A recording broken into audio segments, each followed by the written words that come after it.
Without further ado, please give it up for Globe's Vice President and Head of the Feel Value Tribe, Miss Bianca Wong.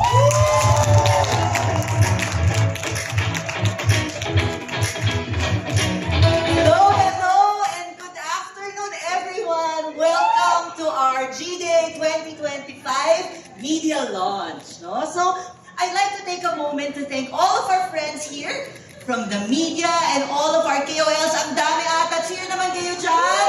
The people from media and KOLs who made time to join us here today. We are so happy to welcome all of you here in our home, the Globe Tower. And also, we have some Globe leaders present here today. And to all of our ka-Globe who made time to join everybody here today. Thank you for coming.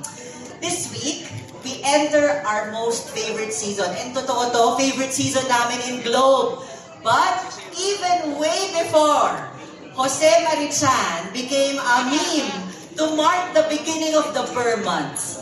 Globe began the tradition of celebrating 0917 every 9/17th of the year on September 17th as G-Day.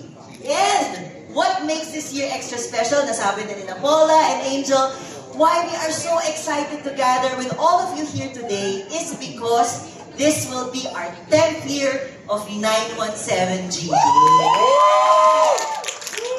A decade ago, para konting history for everyone, no, G-Day began actually with the intent to renew, reinforce, and galvanize our internal commitment as a Globe team, no, to put the customer at the heart of everything that we do. Internal siya ng start, no? We came together as an organization to celebrate this commitment and rally each other around what gives meaning and purpose behind the hard work that we do every day. Di po siya madali, no? But what it stands for is that it's meant to uplift the lives of customers that we serve, the Filipino people, through the power of inclusive connectivity and enabling digital innovations. But more than an internal team promise, we were determined to manifest this commitment to all of our customers. Thus, G-Day was born. No? What started out as a day where we could give surprises to our most tenured and loyal customers of Globe, it has now become a month-long, but actually now a 2-month-long celebration for all the people that we serve. So hindi lang September, guys, hanggang October, abangan nyo.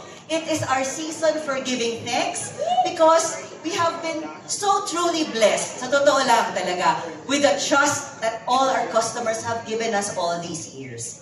Each year, we try to make G-Day not just bigger, but more meaningful, with the hope that more customers will have something to enjoy. Anchored on insights, listening to customer feedback, leveraging AI technologies for hyper-personalization, we find ways to tailor-fit our rewards and experiences to the unique contexts and interests of our customers. We will even be celebrating across the different regions this year to meet customers where they are. We want every customer to feel seen and valued because every customer is like no other. Today, we are so excited to give you a glimpse of the G-Day surprises we've lined up. And we even have very special surprises prepared for the people here today. Yan. So, sit back and enjoy because this G-Day is like no other. This G-Day is just for you. It is our hope that by spreading good vibes, it creates sana a ripple effect with others that we find everyday reasons to be grateful for people, for friendships, for partnerships with all of you that make life better every day. We also have platforms in Globe that enable customers to spread the good vibes to a wide portfolio of partner beneficiaries. So, here's to making it a G-Day every day together.